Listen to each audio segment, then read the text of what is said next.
नमस्कार, अभिवादन। मैं दुर्गेंद्र चौहान और आप मंथन देख रहे हैं। देश दुनिया में रहने वाले के न्यूज़ के तमाम दर्शकों को मकर संक्रांति की बहुत बहुत शुभकामनाएं, बहुत बहुत बधाई। गुरुवार को उत्तर प्रदेश की राजनीति काफ़ी चर्चा में रही, काफ़ी चर्चा भरा दिन रहा। दरअसल मसला ही ऐसा है कि सियासी गलियारों में हलचल मचना तय था। भले ही सूबे में लगातार जनाधार खो देने की बातें की जाती हों, लेकिन बहुजन समाज पार्टी के सुप्रीमो मायावती जब भी कुछ बोलती हैं तो यूपी के सियासी पारे में उतार चढ़ाव आता है। गुरुवार को भी कुछ ऐसा ही हुआ। अपने 70वें जन्मदिन के मौके पर बहन कुमारी मायावती ने ब्राह्मण कार्ड खेलकर 2027 के विधानसभा चुनावों के लिए अपना एजेंडा साफ कर दिया। इसके बाद बीजेपी और सपा के खेमे में खलबली हुई, साथ ही मायावती पर पलटवार करती प्रतिक्रियाएं भी सामने आई। मसला ब्राह्मणों को साधने का है, लिहाजा जो दल खुद इस मुहिम में लगे हैं उन्हें मायावती का ब्राह्मण कार्ड कैसे हजम हो सकता था। ब्राह्मणों को साधने की चर्चा तब भी हुई थी जब कुख्यात हिस्ट्री सीटर विकास दुबे की पारिवारिक खुशी दुबे के इलाज संबंधी मसले पर लोकसभा में नेता प्रतिपक्ष राहुल गांधी और समाजवादी पार्टी के सुप्रीमो अखिलेश यादव की प्रतिक्रिया आई तो अखिलेश यादव ने मदद भी की थी। उन्हें अस्पताल में, खुशी दुबे की मां को अस्पताल में भर्ती भी करवाया था। और अखिलेश यादव के समर्थक यह साबित करने में लगे हुए हैं सोशल मीडिया पर कि अखिलेश भैया कितने बड़े ब्राह्मण हितैषी हैं। खुशी दुबे का वो उदाहरण दे रहे हैं। बहरहाल मायावती ने अब साफ कर दिया है कि अब वो डिफेंसिव नहीं, ऑफेंसिव राजनीति करेंगी। ब्राह्मणों की उपेक्षा का मुद्दा उठाकर उन्होंने बीजेपी के हिंदुत्व और सपा के पीडीए दोनों को चुनौती दे दी। और मंथन में आज हम इसी पर चर्चा करेंगे।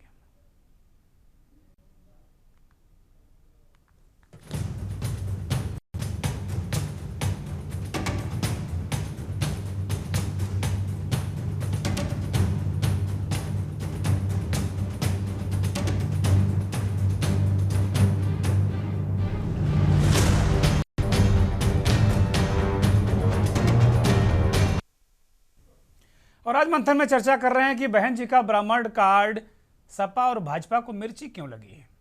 मायावती का मिशन 2027 दरअसल उनकी 2007 वाली उस सफल सोशल इंजीनियरिंग की वापसी की कोशिश है जिसने उन्हें पूर्ण बहुमत के साथ पहली बार मुख्यमंत्री की कुर्सी तक पहुंचाया था उत्तर प्रदेश में। 2007 में बसपा ने 206 सीटें जीती थी, लेकिन 2022 में केवल एक सीट पर सिमट गई है। बहरहाल मिशन 2027 की सफलता इन तीन बातों पर निर्भर करेगी। वोट शेयर की वापसी, क्या बसपा अपना 9 से 10% तक गिरा हुआ वोट शेयर वापस 20-22% तक ला पाएगी। मुस्लिमों पर भरोसा, क्या मुस्लिम मतदाता सपा का साथ छोड़कर मायावती पर भरोसा करेंगे।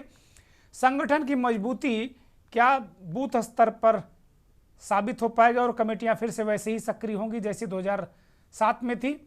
और क्या 20 साल बाद बसपा वो इतिहास दोहरा पाएगी, ये बड़ा सवाल है। और ब्राह्मण कार्ड क्यों खेलने में लगी है बीएसपी, और बीजेपी और सपा को मिर्ची क्यों लगी है, ये सारी चीजें अपने आप में बड़ी महत्वपूर्ण है। क्योंकि मायावती ने प्रेस कॉन्फ्रेंस में दावा किया कि बीजेपी, सपा और कांग्रेस के कई ब्राह्मण नेता उनसे मिल रहे हैं और अपनी उपेक्षा की शिकायत कर रहे हैं।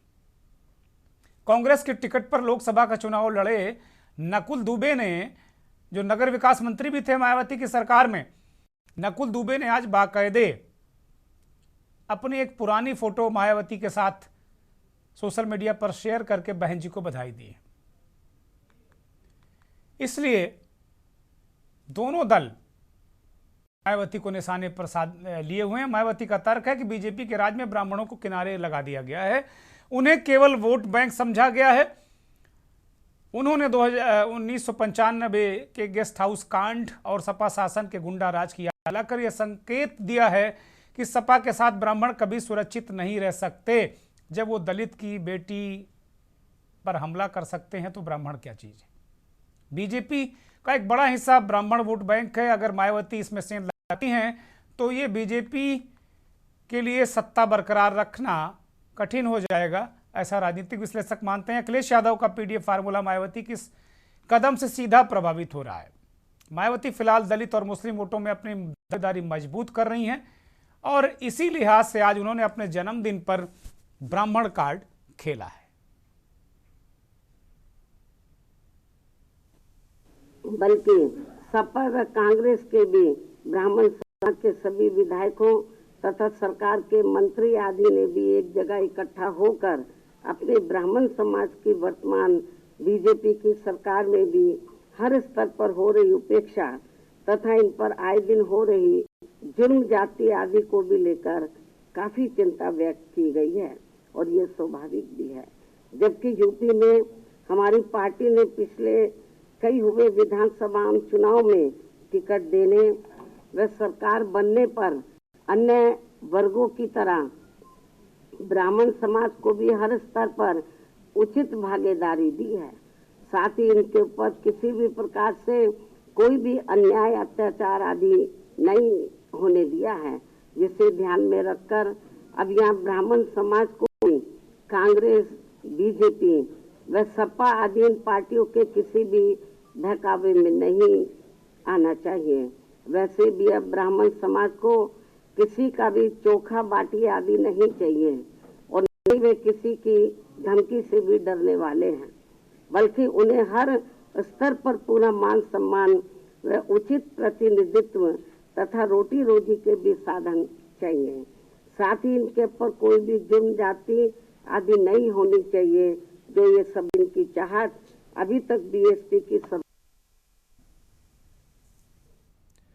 अब बहन कुमारी मायावती ने कहा कि ब्राह्मण को चोखा बाटी खिलाकर प्रसन्न करने की कोशिश मत करो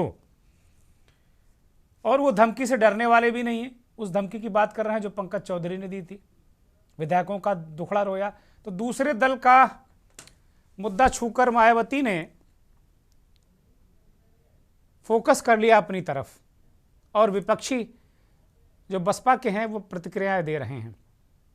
पंकज चौधरी उत्तर प्रदेश बीजेपी के अध्यक्ष, वो कह रहे हैं बीजेपी का सबका साथ सबका विकास का नारा है और बसपा अपना जनाधार खो चुकी है।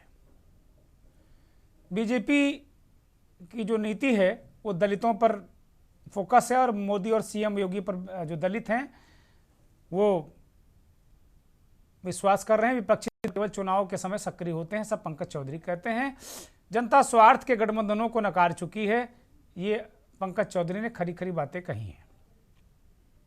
मायावती के आरोप 2027 के विधानसभा चुनाव से पहले की हताशा है, ये पंकज चौधरी कह रहे हैं। और मायावती के आरोपों की राजनीति छोड़ना चाहिए मायावती को, क्योंकि उनका अपना कार्यकर्ता उन्हें छोड़कर क्यों जा रहा है, इस पर बहन कुमारी मायावती को विचार करना चाहिए। उत्तर प्रदेश निवेश और सुरक्षा का मॉडल बन चुका है, पंकज चौधरी ये विशेषताएं बता रहे हैं। विपक्ष के पास कोई ठोस मुद्दा नहीं है, इसलिए वो केवल निराधार आरोप लगाता है। विपक्ष मायावती की तरफ उनका इशारा है।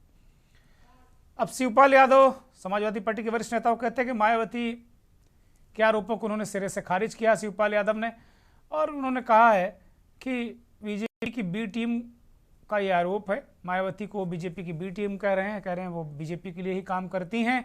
मायावती का मैनेजमेंट और उनके बयान बीजेपी कार्यालय से तय होते हैं। शिवपाल यादव ये चुटकी ले रहे हैं।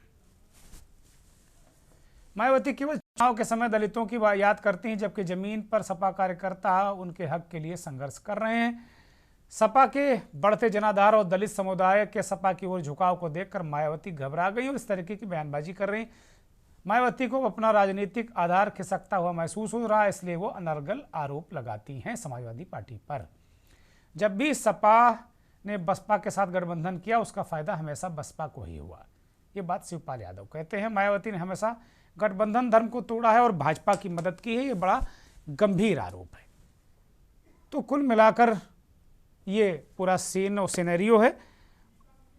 और हमारे साथ मेहमानों का पैनल इस महाचर्चा में शामिल होने के लिए आ गया है।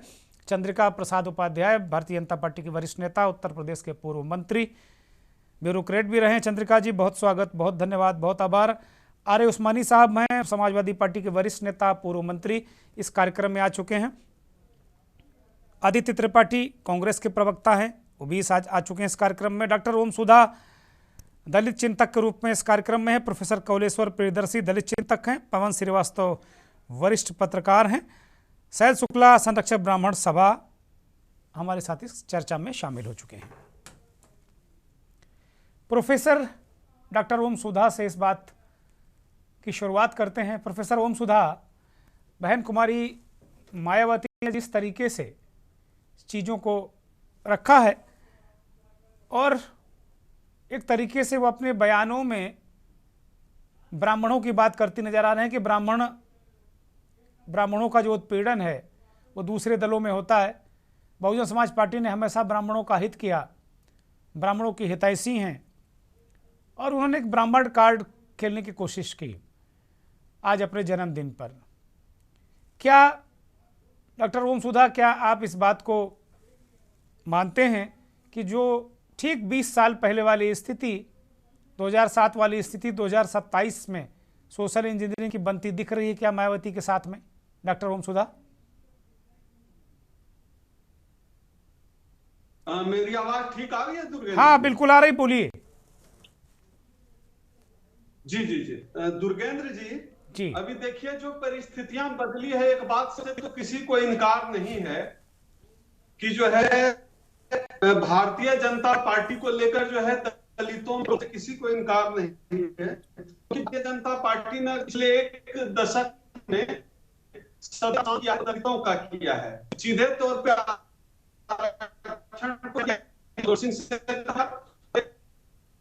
दिलचस्प है, आप इतने बड़े वरिष्ठ पत्रकार उत्पीड़न की खबरें भी दिखाते हैं।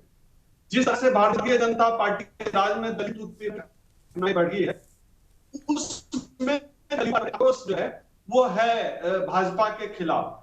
लेकिन मैं जो जिस जगह पर मैं आना चाहता हूं ये है कि अगर भाजपा के खिलाफ आक्रोश है तो दलित वोट में जाएगा कि तो दिलचस्प है कि पिछला तो देखा है कि इंडिया गठबंधन की तरफ गया, लेकिन जो मायावती के जो कोर वोटर हैं, जो कोर वोटर कांसम साहब मेहनत से जो मायावती के साथ हैं, डॉक्टर ओम सुधा की आवाज क्लियर नहीं है, दर्शक सुन नहीं पा रहे हैं, उनकी आवाज ठीक की जाए। प्रोफेसर ओम सुधा का ऑडियो दर्शकों को ठीक नहीं मिल रहा है, उसे ठीक किया। प्रोफेसर ओम सुधा, आपका ऑडियो ठीक नहीं है, उसे हमारी टीम ठीक करेगी कृपया, क्योंकि आपके बहुमूल्य विचार हैं और दर्शकों तक जाने की इसकी ज़रूरत है। अगर ऑडियो ऐसा नहीं ठीक हो पा रहा है तो डॉक्टर ओम सुधा को फ़ोन पर जोड़ दिया जाए।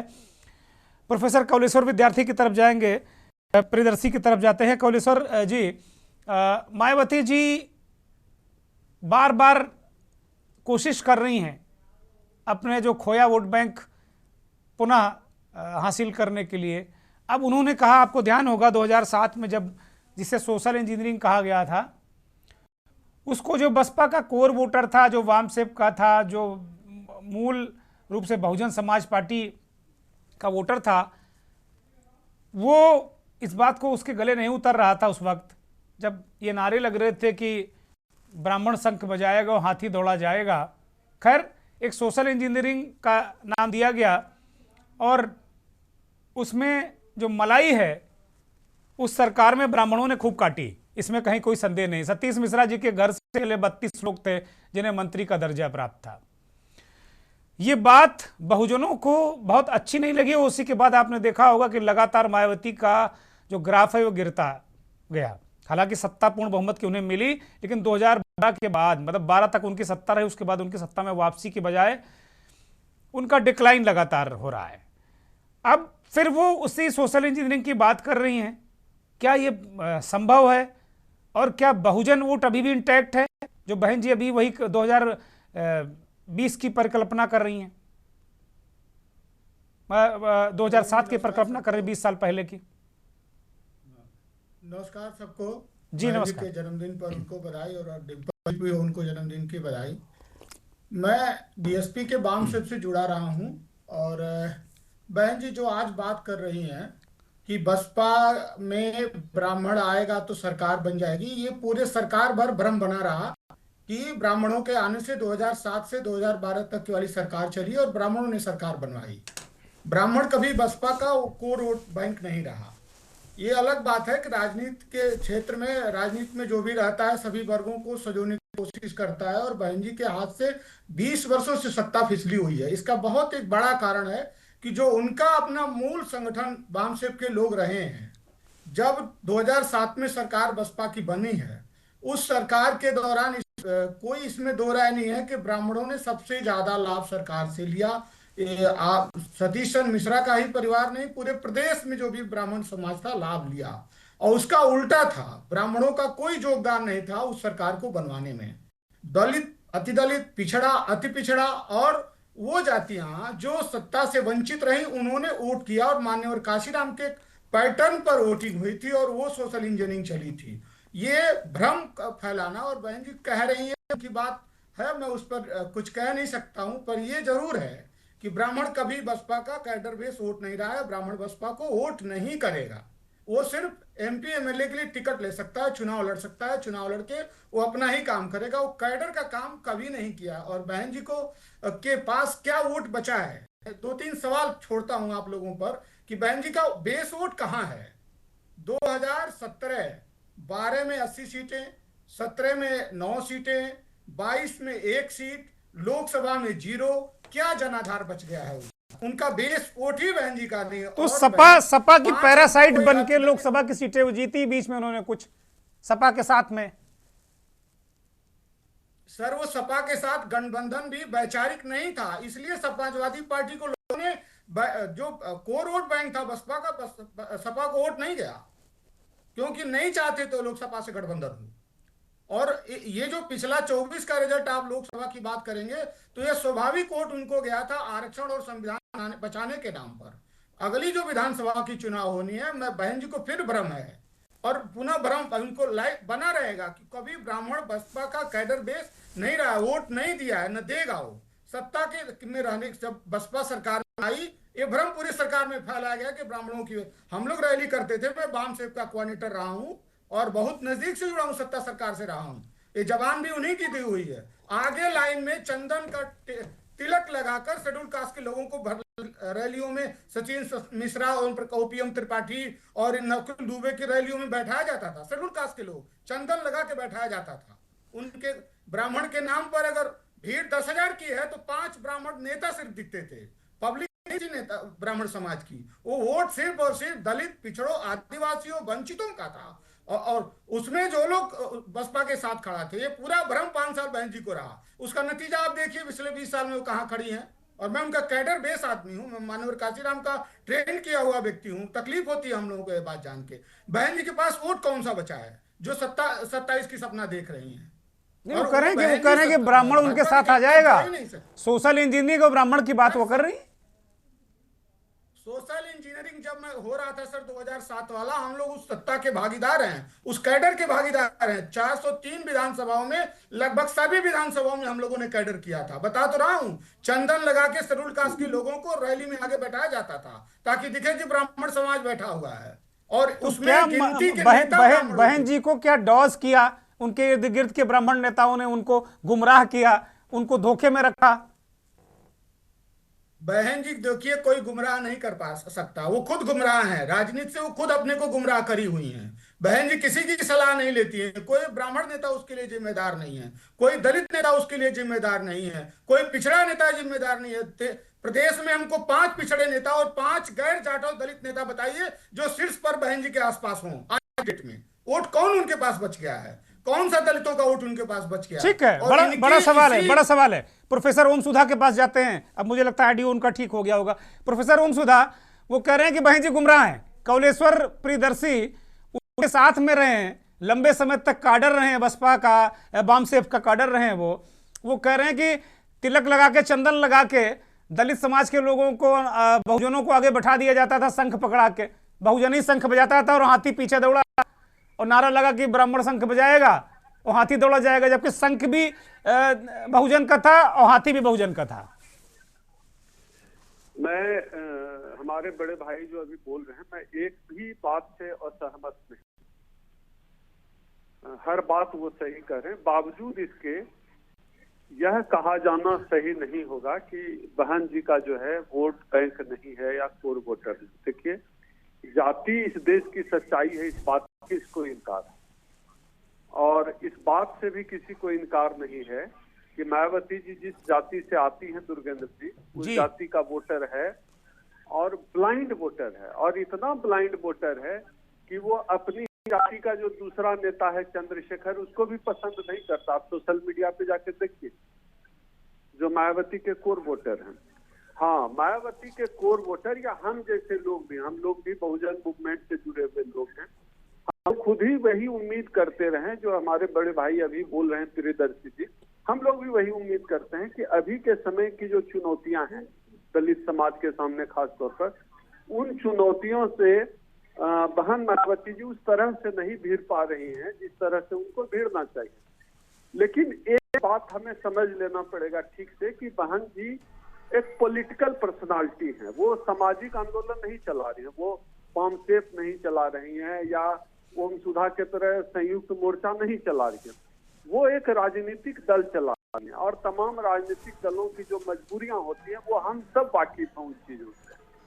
इसलिए विचारधारा एकदम जो कट्टर अम्बेडकरी विचारधारा है, उसकी अगर उम्मीद हम लोग करेंगे बहन जी से तो वो फिर नहीं हो पाएगा। आप देखिए ना कि मान्यवर कांशीराम साहब, जिन्होंने बहुजन आंदोलन की नींव रखी, जिन्होंने बहुजन आंदोलन को इतना मजबूत किया, बहुजन आंदोलन को खड़ा किया, उन्होंने भी भारतीय जनता पार्टी के सहयोग से सरकार बनाई, और राजनीति में ये करना पड़ता है। आप सामाजिक आंदोलन में इससे किनारा कर सकते हैं। हम अपने कार्यक्रम में, हो सकता है जैसे पामसेप के कार्यक्रम में ब्राह्मण आपको बैठा हुआ नहीं मिलेगा, आपको मेरे कार्यक्रम में जब मैं अपने संगठन का कार्यक्रम करता हूँ ब्राह्मण बैठा हुआ नहीं मिलेगा। लेकिन अगर वही मैं कोई राजनीतिक दल ज्वाइन कर लूंगा तो मैं जिस सभा में जाऊंगा वहां ब्राह्मण भी होगा, राजपूत भी होगा। तो राजनीतिक आंदोलन और सामाजिक आंदोलन बिल्कुल अलग चीजें हैं, और इस वर्गीकरण के आधार पर यह कह देना कि जो है बहन मायावती के अब सपोर्टर नहीं रहे, मैं इस बात से सहमत नहीं हूँ। और राजनीति जो है अगर संख्या का ही खेल है, कम संख्या अधिक संख्या का, तो इस बात से किसको इनकार है? भारतीय जनता पार्टी के कभी 2 सांसद थे, राजनीति में तो चलता रहता, कभी जहाज पर नाव, कभी नाव पर जहाज। किसने सोचा था, आप सोचिए ना, किसने सोचा था कि राम मंदिर का उद्घाटन हुआ और उस अयोध्या में भारतीय जनता पार्टी चुनाव हार जाती है? किसने सोचा था? तो चुनाव हमेशा से संभावनाओं का खेल है, और ऐसा नहीं है कि मायावती जी के पैर के नीचे जमीन नहीं है। मायावती जी के पैर के नीचे जमीन है, और उस जमीन में नींव है, बहुजन आंदोलन की नींव है, बहुत गहरी नींव है। और मायावती जी चूंकि जो है उनके जो वर्तमान आकांक्षाएं हैं, उन आकांक्षाओं को संतुष्ट नहीं कर पा रही है, इस वजह से उनका कोर वोट बैंक किसका भी है। लेकिन जब लोगों को दिख रहा है कि वो तमाम राजनीतिक दल उनकी आकांक्षाओं पर पूरा नहीं उतरे, तो इतना तो भाव सबके मन में रहता है, जितने भी एसटी समाज के लोग हैं, खासतौर पे जाटव और चमार हैं, उनके मन में तो जरूर ये रहता है कि कितना भी कुछ हो जाए बसपा के वो अपनी पार्टी मानते हैं। और इस हद तक पागलपन है दुर्गेंद्र जी, उससे ज्यादा आप वाकिफ होंगे। बिहार में मैं जानता हूं जहां बसपा का कोई प्रत्याशी नहीं होता है, वहां मायावती जी की बहन का, जो मायावती जी के जाति का वोटर हाथी छाप खोजता है। ये सच्चाई है, ठीक बात है, ठीक और बात है। किसी भी आप बिहार जैसे जगह में बसपा का कोई आप खड़ा कर दीजिए उम्मीदवार, वो कुछ ना कुछ निर्दलीय से ज्यादा वोट लाएगा, गारंटी के साथ। तो इसलिए मैं इस बात को एकदम सिरे से खारिज करता हूं कि बहन जी का जो है सपोर्ट नहीं है, बहन जी का वोट बैंक नहीं बचा, बिल्कुल है। पर लोगों को इंतजार है कि बहन जी उनके उम्मीदों के अनुरूप जो है काम करे, जो शायद नहीं हो पा रहा है। लेकिन आखिरी बात यही कह रहा हूं कि सामाजिक आंदोलन के आधार पर, सामाजिक विचारधारा के आधार पर आप राजनीति को नहीं देख सकते दुर्गेंद्र जी। ठीक बात है, बड़ी महत्वपूर्ण बात है प्रोफेसर डॉक्टर ओम सुधा ने कही कि मायावती ना तो एनजीओ चला रही हैं, ना वो वामसेप चला रही, वो बहुजन समाज पार्टी चला रही जो राजनीति करती है। और मान्यवर काशीराम भी भाजपा के साथ गए, मुलायम सिंह के सपोर्ट से पहली बार वो इटावा से सांसद हुए और सरकारें बनाई। तो बहुत सारी चीज़ें हैं, जो आज के समाजवादी हैं उन्होंने भाजपा के साथ सरकार बनाई, केंद्र में वीपी सिंह पहली बार प्राइम मिनिस्टर हुए एंटी कांग्रेस मूवमेंट में। तो ये राजनीति संभावनाओं का खेल है। लेकिन क्या इतनी भी संभावना बची है क्या कि उस पर जो मायावती सत्ता का महल कोई खड़ा कर सके कोई? क्योंकि अब जिस वक्त ये 2007 की बात हो रही है, उस वक्त मायावती 50 साल से नीचे की उम्र में थी और आज मायावती का हम 70वां जन्मदिन मना रहे हैं। तो एक ऊर्जा भी होती है राजनीति में, कोई नहीं। 75 साल के मोदी बहुत ऊर्जावान है, मायावती जी बहुत ऊर्जावान है आज की डेट में, इसमें कहीं कोई संदेह नहीं। लेकिन बहुत सारी चीजें, मूवमेंट, परिस्थितियां, लगातार सत्ता से बाहर रहना, अपने लोगों को छोड़कर जाना, इर्द गिर्द लोगों का ना रहना, तो ये दो विचार ब्रेक से पहले हमें मिले। प्रोफेसर कौलेश्वर विद्यार्थी प्रियदर्शी, जो खुद मायावती को बहुत करीब से उन्होंने देखा, और डॉक्टर ओम सुधा एक राजनीतिक परिवेश में देख रहे हैं। एक ब्रेक ले रहे हैं, बड़ी महत्वपूर्ण चर्चा है ये। आगे मुझे लगता है कि कहीं ना कहीं ये किसी कंक्लूजन पर जरूर समाप्त होगी।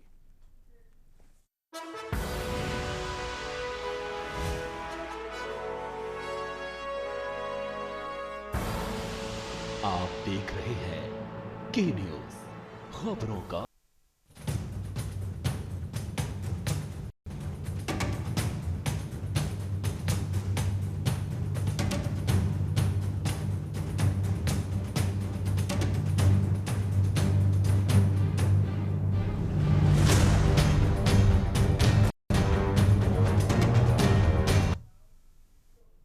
बहन जी का ब्राह्मण कार्ड, सपा और बीजेपी को मिर्ची, आज यही चर्चा कर रहे हैं। ब्रेक से पहले दो सामाजिक और दलित चिंतकों ने ये कहा कि नहीं, मायावती के पास बचा नहीं कुछ, और दूसरे ने कहा कि नहीं नहीं, ऐसा कहना ठीक नहीं है।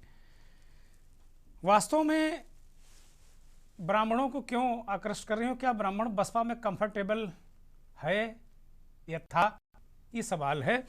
ब्राह्मण सभा के नेता सैल शुक्ला हमारे साथ मौजूद हैं। सैल शुक्ला, अगर बहन कुमारी मायावती ने जो बातें आज कही हैं, उनको लेकर ब्राह्मण समाज में क्या मंथन, ब्राह्मण समाज क्या सोचता है? और वो कह रहे हैं कि भाई हम तूने तो पहले भी खूब सत्ता को दिया, खूब सम्मान किया, हम अब भी करने को तैयार हैं, और जो मौजूदा परिस्थितियां हैं दूसरे दलों की, तो क्या ब्राह्मण 27 में बसपा की तरफ विचार कर सकता है, सोच सकता है बसपा के बारे में? क्या एक परसेप्शन, सैल शुक्ला? दुर्गेश जी, ब्राह्मण ने अजमा लिया है सभी को जी। बसपा को भी अजमा लिया है। 2000 में अभी हमारे भाई कह रहे थे कि ब्राह्मण का कोई योगदान नहीं था जिस समय बसपा सरकार बनी थी, जबकि पूरा प्रदेश इस बात का गवाह है कि ब्राह्मणों ने दिल खोल के उस समय बहन जी को वोट किया था, और वही एक कारण था जिसकी वजह से जो है।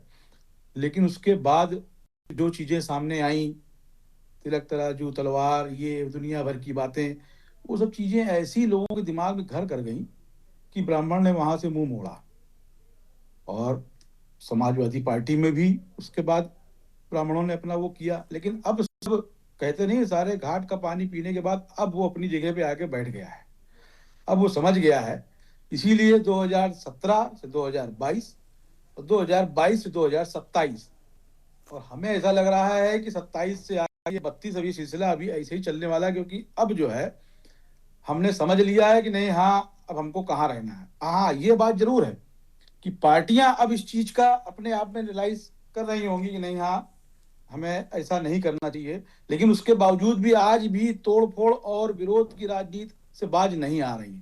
आज माननीय अखिलेश जी को ब्राह्मण दिखते हैं, लेकिन ब्राह्मण दिखते हैं कौन? खुशी दुबे दिखती है। ठीक है, उसके साथ गलत हुआ है, सभी समाज उसके साथ में है, लेकिन कहीं ना कहीं उसका एक ऐसे अपराध से, भले चाहे वो उसमें पूर्णतया शामिल रही नहीं रही, और नहीं रही तभी आज वो बाहर है। लेकिन जब इतना बड़ा मुद्दा चला तो उसमें जब गिरफ्तारियां होती हैं तो हो सकता है एक दो लोग थोड़ा सा निर्दोष आते होंगे।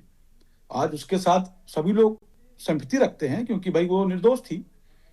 लेकिन उनको ये ब्राह्मण दिख रही है कि हाँ, खुशी दुबे की जो है वो माँ का इलाज कराना है, उसमें पढ़ना है, और जो उस वारदात के दरमियान ब्राह्मण सीओ, ब्राह्मण एसओ, ब्राह्मण सिपाही मारे गए, वो नहीं दिख रहे हैं। अरे उनके यहाँ भी जाना चाहिए था, उनको भी कुछ न कुछ दे देना चाहिए था भाई, पुरस्कार की ये आप लीजिए भाई, सांत्वना राशि, हम आपके साथ हैं। तो इससे ये सब चीजें सामने आती हैं। ब्राह्मण इन सब चीजों को समझता है कि ये सिर्फ खाली एक तोड़फोड़ की राजनीति है और किसी तरह से जो है एक कंफ्यूजन पैदा करने वाली बातें हैं। तो फिलहाल अभी जहां भी हैं हम और हमारे भाई सब बहुत प्रसन्न हैं और फिलहाल अभी सुकून की जिंदगी जी रहे हैं। मतलब बीच बीच में हल्ला मचाते रहते हैं कि नहीं नहीं साहब ब्राह्मण खतरे में है ना। देखिए वो ऐसा है, वो खतरा नहीं बजा, वो हल्ला नहीं बजाते हैं। हाँ। वो ब्राह्मण का एक धर्म है कि वो अपने साथ साथ अपने देश के जितने भी हमारे धर्म के जात के लोग हैं सबको वो आगाह करता रहता है। बाकी कहीं ऐसा कुछ नहीं है, जहां सत्य है वहीं पे ब्राह्मण है। ठीक बात है भाई। सीधे समाजवादी पार्टी के नेता हमारे साथ पूर्व मंत्री उस्मानी साहब कह रहे हैं जहां सत्य है वही ब्राह्मण है, कोशिशें बेकार हैं, कुछ भी करो आप। और आपको भी देखा, बसपा को भी देखा, सबको देखा, बार बार बीजेपी को देखा एक बार और वहीं है, अब वहीं रहेंगे। उस्मानी वो साहब तो अभी 22 में दिख गया था ना। अभी जो 22 में जो ये 24 में जो पार्लियामेंट के इलेक्शन हुए हैं, जी, तो 24 में दिख गया ना, 43 सीट जीत करके उत्तर प्रदेश में भारी बहुमत से जीत करके जो देश की तीसरे नंबर की पार्टी बनी समाजवादी पार्टी। तो आप क्या ब्राह्मणों ने आपको वोट दे दिया क्या बहुत सारा? हमको सारे जाति धर्मों के लोगों ने वोट दिया है भाई आप सबने कहे तो वोट यही दिया रहे हो है। कि अभी देख लिया तो उसका मतलब ब्राह्मणों ने झुआ पर वोट आपको दे दिया, उसी के पूरे दम पर जीत गए प्रदेश आप। की जो जनता है, हाँ, वो पूरे प्रदेश की जनता समाजवादी पार्टी के साथ है। और उसने 24 के इलेक्शन में दिखा दिया कि जो हमारा अलायंस था, तब 43 सीटें जीत करके हम उत्तर प्रदेश में सबसे बड़े दल के रूप में जीत के गए और देश की तीसरे नंबर की पार्टी बन गए। और जो 27 का इलेक्शन होगा, तो 27 में 2 धुरी चुनाव लड़ेंगी, एक समाजवादी पार्टी अलायंस, एक भारतीय जनता पार्टी अलायंस। जो पार्लियामेंट के इलेक्शन में हुआ वही असेंबली के इलेक्शन में होगा। और उसमें जो है समाजवादी पार्टी भारी है। उस्मानी साहब आजकल जी। ज्योतिषी भी हो गए हैं क्या आप? भविष्य क्या कह रहे विचार हैं? रहे हैं क्या? ज्योतिषी भी हो गए क्या हैं कह क्या रहे आप हैं? आजकल? जी, अरे ज्योतिषी भी हो गए हैं क्या आप? ज्योतिष क्या मतलब है? ये ज्योतिष की बात है? अरे और 43 क्या सीट जीते अब नहीं। मतलब 24-27 में दोहरा जाएगा तो ज्योतिषी बता सकता है। क्यों ज्योतिष क्यों बताएगा? मेहनत हम कर रहे हैं तो अच्छा। हम बताएंगे ना। ज्योतिष जी इसमें क्या बताएंगे? जो समाजवादी पार्टी जमीन पे काम कर रही है, जी, बूथ पे काम कर रही है, हमारे बीएलए बूथ पे काम कर रहे हैं, बूथ अध्यक्ष, बूथ के प्रभारी, बूथ की जो सूचियां हैं वो हमारी काम कर रही हैं, तो हम बताएंगे ना ये चीज। अच्छा ब्राह्मणों का वोट आपको चाहिए कि नहीं ये बताओ आप? हमको सारे जाति धर्मों का वोट चाहिए। हमको ब्राह्मण का वोट चाहिए, हमको क्षत्रिय का वोट चाहिए, हमको वैश्य का कहाँ वोट दोनों को चाहिए। गरियाते रहते हो आप लोग? कभी राजा नहीं, भैया को गरियाते हो, कभी नहीं। मनोज पांडे को गरियाते हो आप लोग। कहाँ चाहिए आपको वोट? ये भ्रामक प्रचार हो रहा है। देखिए, हम लोग जो है ब्राह्मणों को हमेशा सम्मान देने का काम किए। आज हमारी पार्टी उत्तर प्रदेश में मुख्य विपक्षी दल है और हमारे विधानसभा में विपक्ष के नेता जो हैं, माननीय श्री माता प्रसाद पांडे जी को, माननीय राष्ट्रीय अध्यक्ष अखिलेश यादव जी ने माता प्रसाद पांडे जी को सबसे ऊंची कुर्सी पे बैठाला। नेता सदन होते हैं और नेता प्रतिपक्ष होते हैं, और नेता प्रतिपक्ष कौन है? माता प्रसाद पांडे जी हैं। तो हम लोग जो समूलक समाज की स्थापना करते हैं और सारे जाति धर्मों को लेकर के साथ में लेकर के चलने का काम करते हैं। ठीक बात और है। उसका हाँ बोलिए, कंप्लीट करिए। जी, उसकी जीती जागती मिसाल है कि जो उत्तर प्रदेश में हम लोगों ने सबसे बड़ी कुर्सी जो हमारे पास विधानसभा में थी, वो अपने ब्राह्मण समाज के श्री माता प्रसाद पांडे जी को देने का काम किया है। ठीक बात है। और हर पीड़ित, दुखित, अपमानित व्यक्ति के साथ हमारा जो पीडीए है, जो हमारे राष्ट्रीय अध्यक्ष माननीय अखिलेश यादव जी ने पीडीए बनाया है, उसका मतलब है पीड़ित, दुखित, अपमानित जो अच्छा। भी व्यक्ति है, उसमें जाति और धर्म का कोई मतलब नहीं है। अच्छा फार्मूले चेंज कर दिया, पूरा फार्मूला चेंज कर दिया आपने। तो फार्मूले में घपला है। पीड़ित, दुखित, उस्मानी साहब फार्मूले में घपला, पूरा घोट घाट के उसको नया फार्मूला ले आया आप 27 में ना। अब समाजवादी पार्टी भी चालाक हो गई है।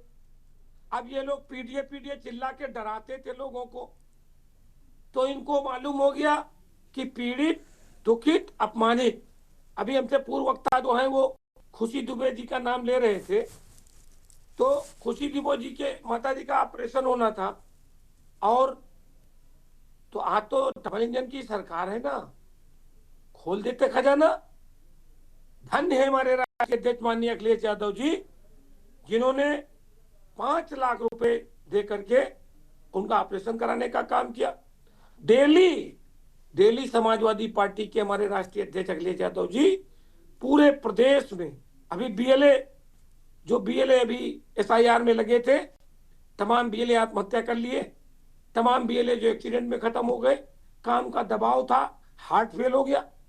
हमारे राष्ट्रीय अध्यक्ष जी ने 2-2 लाख रुपए प्रति बीएलए को देने का काम किया।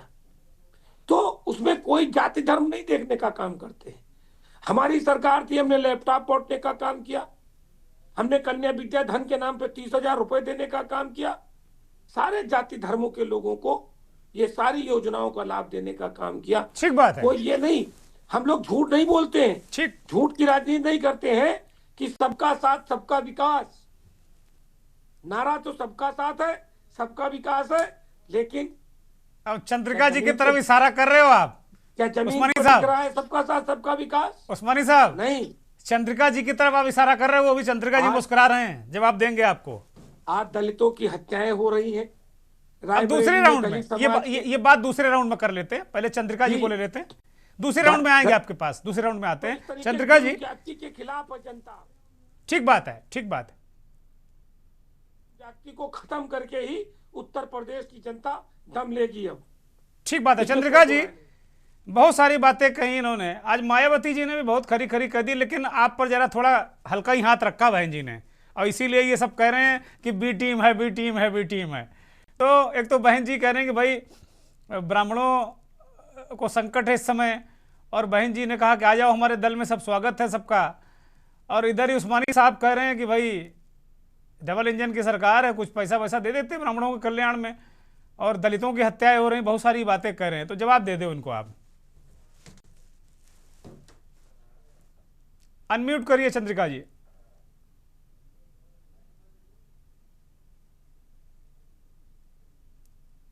हो गया? हेलो, आवाज आ रही है? हाँ बोलिए, बोलिए चंद्रिका जी। आपको दुनिया जी नमस्कार, आपके सभी पैनलिस्टों को नमस्कार, आपके सभी श्रोताओं को मेरा सादर नमस्कार। नमस्ते, प्रणाम। बहुत अच्छी चर्चा हो रही है जी, और अभी हमारे सपा के मित्र ने बहुत अच्छी व्याख्या नहीं की, उसका मैं उनको कैसे कहूँ, प्रशंसा करूँ क्या करूँ, लेकिन बड़ी अच्छी व्याख्या की उन्होंने। समय समय की बात होती है। अब मैं अभी पहले तो उन्हीं को जवाब दे दूं। उन्होंने कहा कि हमारे यहाँ ब्राह्मणों को बड़ा सम्मान है। पहलगाम में जब हमला हुआ और बहुत लोग मारे गए आतंकवादियों गोली से, एक ब्राह्मण परिवार था यहाँ कानपुर का जी, और अखिलेश जी उनके घर नहीं गए, सब कई जगह गए। जब लोगों ने पूछा कि आप उनके घर क्यों नहीं जा रहे, तो उन्होंने कहा कि ये हमारे वोटर नहीं। बातें बहुत ज्यादा पुरानी नहीं है, और जनता की ये मेमोरी भी इतनी शार्प नहीं होती, हालांकि नेता ही मान के चलते हैं कि भूल गया होगा। दूसरा मुझे ये कहना है कि अभी हमारे जो दलित चिंतक बंधु थे, उन्होंने बड़े अच्छे विचार अपने रखे, उनकी अपनी अपनी सोच है। लेकिन मैं एक बात कहना चाहता हूं, क्योंकि आपने ब्राह्मणों को संदर्भ लिया है, हालांकि जातीयता की बात करना कोई बहुत अच्छी बात नहीं होती, लेकिन विषय इसलिए मैं अपनी बात कह रहा हूं। ब्राह्मण कभी जाति के आधार पर वोट नहीं करता, कभी नहीं करता। आप याद करिए, कांग्रेस का मूल वोटर एक ब्राह्मण हुआ करता था जी, और जब राम मंदिर आंदोलन चला, राम मंदिर आंदोलन के बाद लगभग 89 के बाद ये ब्राह्मण वोटर शिफ्ट हुआ भाजपा में, और तब से एक बार 2007 को छोड़ दें अगर, तो लगातार बीजेपी को वोट करता रहा है। और मुझे नहीं लगता कि कोई और कारण उत्पन्न हुआ है, क्योंकि जो भी ब्राह्मणों की चिंतन है, चाहे राष्ट्रवाद हो, चाहे धर्म की बात हो, चाहे संस्कृति की बात हो, चाहे राष्ट्र के उत्थान की बात हो, वो सारी चीजें भाजपा में, चाहे मोदी जी, योगी जी, सारे लोग कर रहे हैं। और खास करके योगी जी, तो मैं अगर उत्तर प्रदेश में बात करूं, तो मैंने पिछली डिबेट में भी कहा था कि इस प्रकार के चिंतन वाला और काम करने वाला मुझे तो कोई नेता दिखता नहीं अभी तक। तो ब्राह्मणों में आपने तो बहुत क्लोज उनके साथ में काम किया है, आपने तो बहुत क्लोज रह के उनके साथ काम किया है। मैं इसीलिए जानता हूं कि इतने ईमानदार, इतने समर्पित, राष्ट्र के प्रति, संस्कृति के प्रति, मतलब मैं तो कोई नेता देखा नहीं।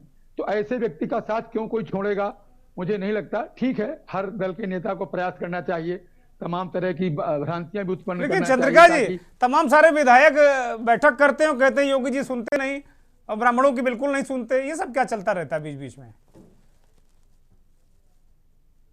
चाय पी लिए होंगे, खाना खा लिए होंगे, लेकिन ये मैं नहीं मानता कि योगी जी के विरुद्ध कोई बात करेगा।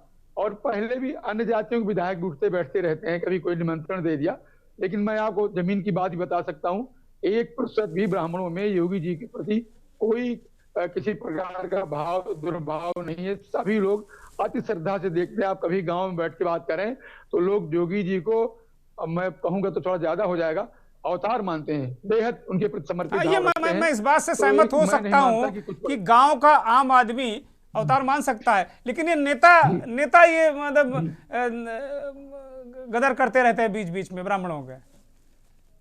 नेता मिलते जुलते रहते हैं, लेकिन एक भी शब्द मुझे नहीं लगता कि योगी जी के खिलाफ बोला गया होगा। और आप राजनीति को समझते, इसलिए मैं ज्यादा कुछ नहीं कहूंगा।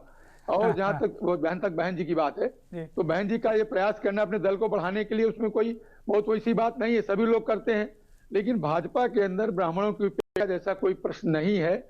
और फिर मैं कहता हूं कि ब्राह्मण हमेशा एक विचार को लेकर, एक विषय को लेकर मतदान करता है।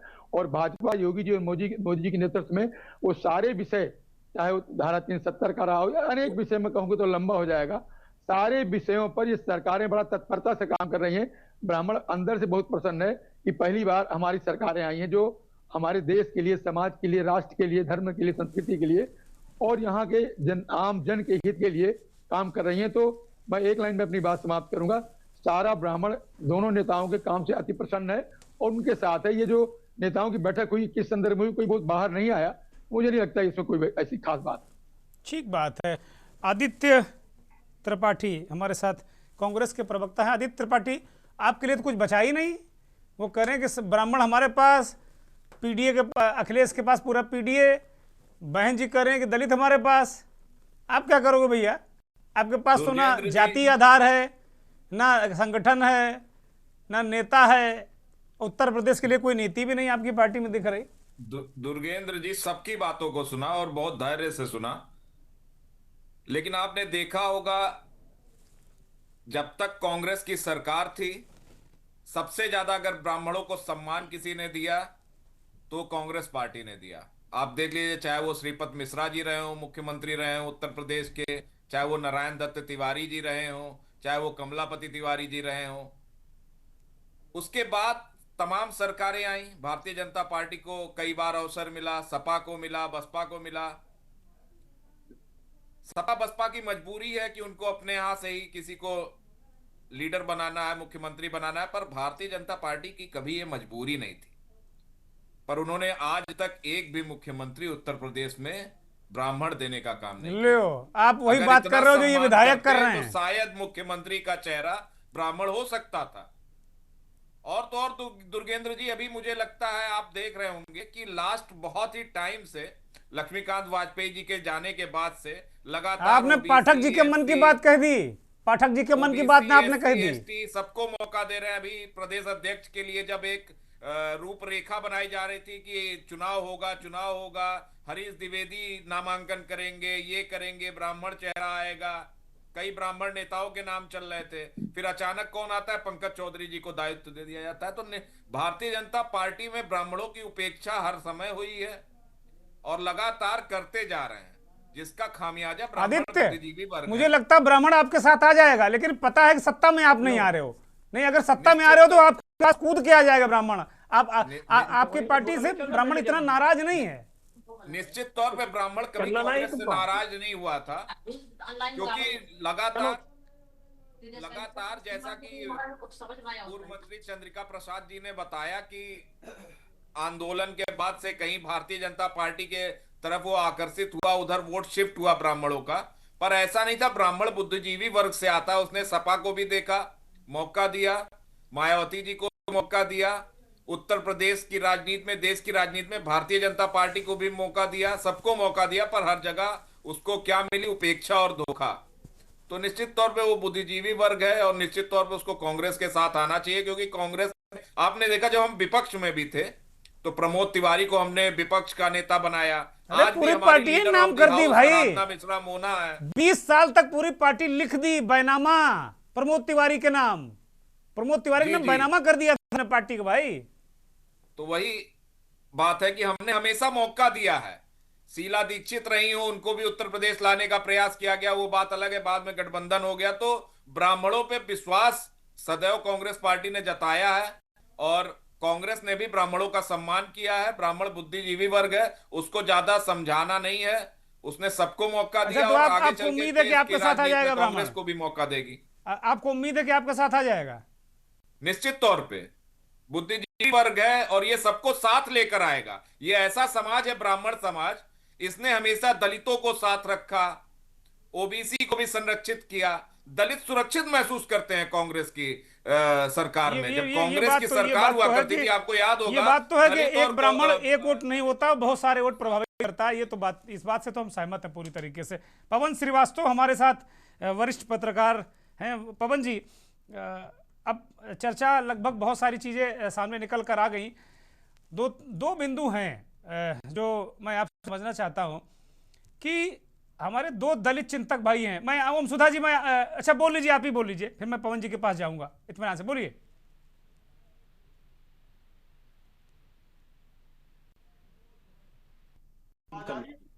हाँ बोलिए। हाँ, पहले तो चंद्रिका जी बुजुर्ग आदमी है, बड़ा उनका सम्मान करते हैं। बोल रहे थे जात पात नहीं मानते हैं। उम्मीद करते हैं उनका कोई या दलित होगा, चमार या वाल्मीकि होगा, बुरा मानने की बात नहीं है। जात पात में उनके घर में आपकी आवाज नहीं आ रही। ओम सुधा जी को फोन पर जोड़ा जाए, बिल्कुल अभी आवाज ठीक नहीं। पवन श्रीवास्तव को ले लेते हैं। ओम सुधा जी आप बाद में आइएगा। पवन श्रीवास्तव जी, अब देखिए, दो दलित चिंतक हैं। प्रोफेसर कौलेश्वर प्रियदर्शी कहते हैं कि मायावती के पास बचा कौन सा वोट बैंक है, और डॉक्टर ओम सुधा कहते हैं कि ना, जाटव जो उनकी सजाती वोटर है वो भी मर मिटने पर तैयार है, वो बसपा के पर। पवन श्रीवास्तव जी, दुर्गेन जी, सर्वप्रथम तो माननीय मुख्यमंत्री योगी आदित्यनाथ जी, माननीय पूर्व मुख्यमंत्री अखिलेश यादव जी, और ये दोनों तो बधाई दे चुके हैं जन्म दिवस की। उत्तर प्रदेश के समस्त पत्रकार बंधुओं की तरफ से भी बहन मायावती जी को जन्मदिन की बधाई हम दे रहे हैं जी। स्वस्थ रहे, मस्त रहे, राजनीति में चमकते रहे। अब हम आते हैं आज के मुद्दे पे। देखिए, बहुजन समाजवादी पार्टी संगठन के रूप में बहुत मजबूत है। संगठन इनका बहुत मजबूत है, इसमें कहीं कोई दो राय नहीं। अब किस कारण से ये बैकफुट एक्टिव नहीं थे, ये विचाराधीन है। लेकिन अगर कोई 2 सीट इसे और सरकार बना लेता है, कभी किसी पार्टी की 2 सीट आती है और अगली बार उसकी सरकार बन जाती है, तो क्या बहन मायावती जी 27% वोट मिला था, फिर 13% वोट मिला है, 13 से 27 नहीं पा सकती हैं क्या? बिल्कुल पा सकती हैं, उनका अधिकार है। बहुजन समाजवादी पार्टी का या कोई भी राजनीतिक पार्टी हो, उनका अधिकार है कि हाँ वो चुनाव लड़े। किस स्तर पे लड़ते हैं, वो अकेले लड़ते हैं या किसी के साथ गठबंधन? कह दिया कि हम अकेले ही लड़ेंगे, कह दिया उन्होंने। जी जी जी, सुनिए, नहीं बता रहे ना, वो उनका अधिकार है, वो उनका अधिकार है कि वो अकेले लड़ते हैं कि किसी के गठबंधन के साथ लड़ते हैं। अब गठबंधन की बातें हैं तो गठबंधन में उन्होंने साफ साफ कह दिया है कि गठबंधन इसलिए नहीं करेंगे क्योंकि जो है लोग हमको छल हमारे साथ करते हैं। अब यही बात शिवपाल जी कह रहे हैं कि हमें छला जाता है, हमारे नाम पर सीटें ले लेते हैं, हम छोड़ कर निकल जाते हैं। दुर्गेन जी हम बता रहे हैं, लोग कहते हैं बहन मायावती जी की जो है अगड़े हो उनको नहीं मिलते हैं, वो चाहे 2022 का चुनाव हो, 24 का हो, उसके पहले का हो। ये बहन जी का अपना मामला है, उनकी अपनी राजनीतिक व्यवस्था है, कैसे है क्या है।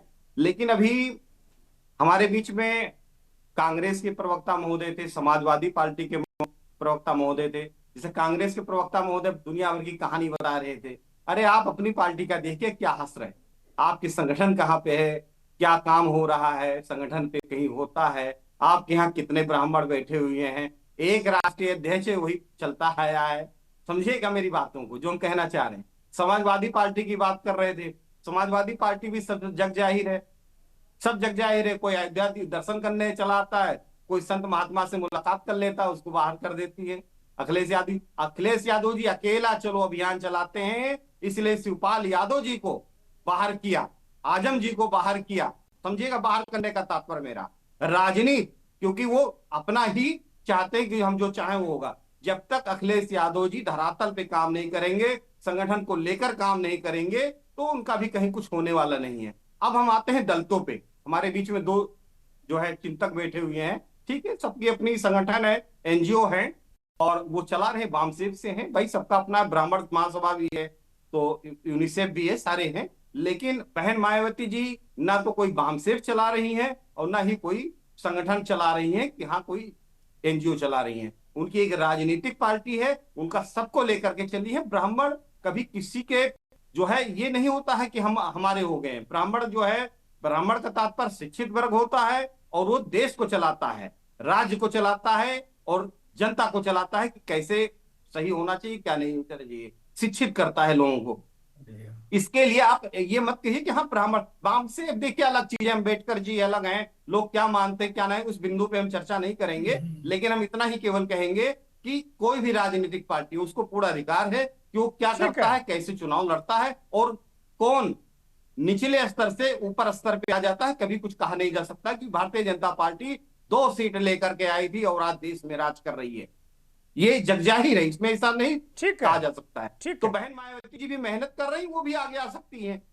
ठीक है, ठीक है। आदित्य त्रिपाठी कुछ कहना चाह रहे हैं, बोलिए आदित्य, फिर मैं आगे बढ़ूंगा। आदित्य दुर्गेन जी थोड़ा ऐड करना है हमको बात। मैं आ रहा हूँ, मैं वक्त मैं दूंगा, मेरे पास है 2 मिनट। तमाम बातें कही कि कांग्रेस के प्रवक्ता ने ऐसा कहा वैसा कहा, मैंने किसी के संगठन पर उंगली उठाई ही नहीं थी। मायावती जी का मैंने नाम भी नहीं लिया। मैंने बस सुन लीजिए मेरी बात, सुनिए सर, मैं बोल लूं फिर आप बोलिएगा, मैं बोल लूं फिर आप बोलिएगा। आदित्य जी आप भाजपा से अपनी पार्टी की तुलना क्यों कर रहे हैं भाई? आप धरातल पे काम करिए, संगठन पे काम करिए। आप संगठन पे दिखाई नहीं दे रहे हैं। आप कहेंगे महंगाई है, सड़क पे आएंगे नहीं।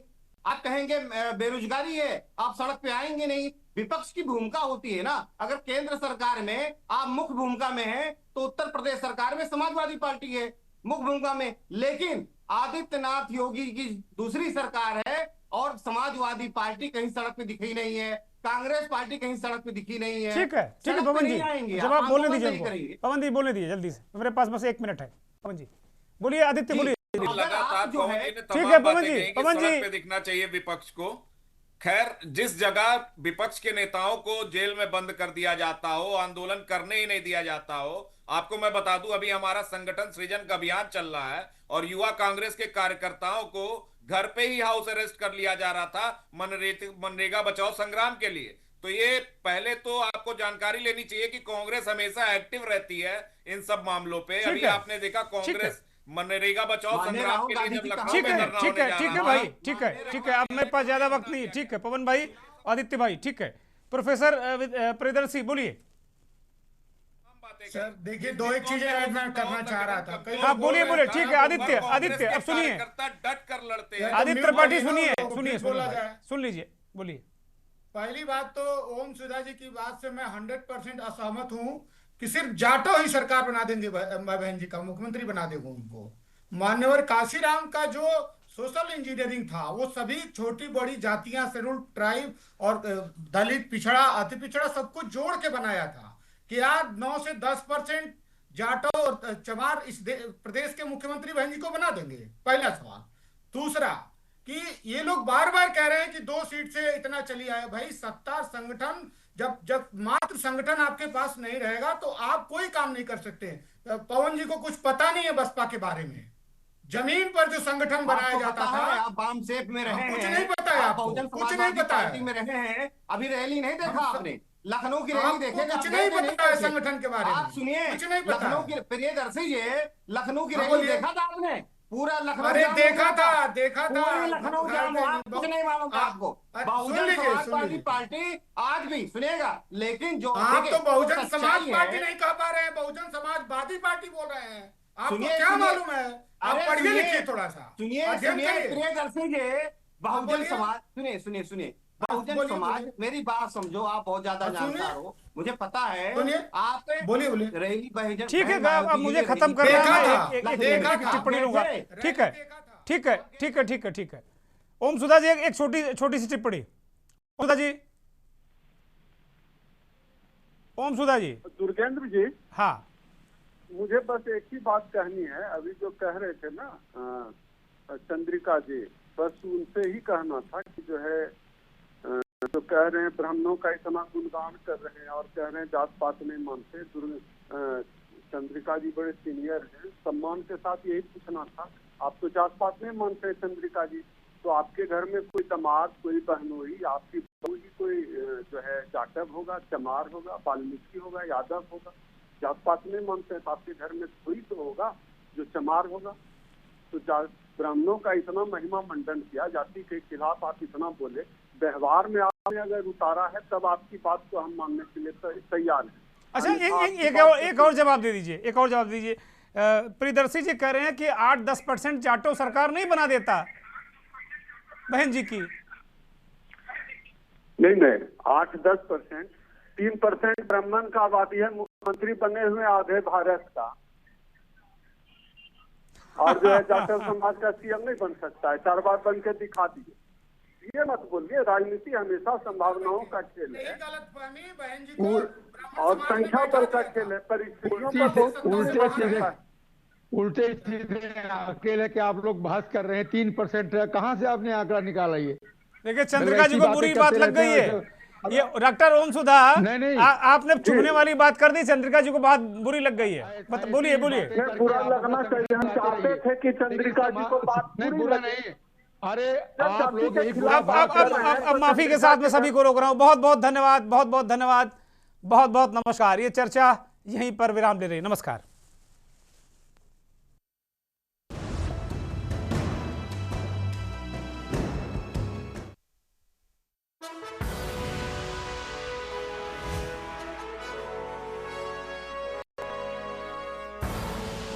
आप देख रहे हैं के न्यूज़, खबरों का सार।